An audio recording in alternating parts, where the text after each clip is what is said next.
Sa pag-uwi ni dating Pangulong Rodrigo Duterte sa Davao City, isang espesyal na homecoming concert ang inihanda para sa kanya bilang pagpupugay at pasasalamat. Nakadutok doon live si Argil Relator ng GMA Regional TV 1 Mindanao. Argil?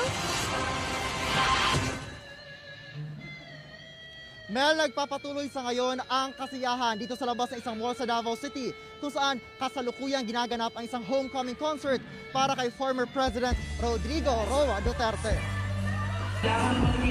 Alas 5:30 ng hapon nang simulan ang Salamat Tatay Digong homecoming concert dito sa parking area sa isang mall sa Bahada, Davao City. Suot ng mga Davaoenyong narito ang t-shirt na may nakasulat na Salamat Tatay Digong. Maraming naka-line up ng mga banda at performers na magbibigay saya ngayong gabi. Inorganisa ito bilang pagpupugay at pasasalamat sa 6 na taong pagserbisyo ni dating Presidente Duterte, ang unang Mindanaoan na naging Pangulo ng bansa. Inaasahan ng organizers na magtatagal ang dating Pangulo sa concert upang makasama siya ng mga kababayang sabik na rin sa kanyang pagbabalik. Nasa mahigit 300 safety and security personnel naman ng Davao City ang nakadeploy sa loob at labas ng concert venue upang masiguro na maging matagumpay ang pagsalubong kay former President Duterte.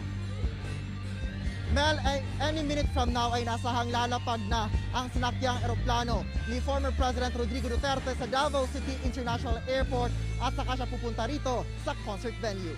Mel. Maraming salamat sa iyo, Argil Relator ng GMA Regional TV 1 Mindanao. Hindi natutulog ang mga balita. Kaya para sa pinakasariwang balita, mag-subscribe kayo sa aming YouTube channel. Para sa mga kapuso abroad, pwede nyo rin kaming makasama sa GMA Pinoy TV at sa www.gmanews.tv.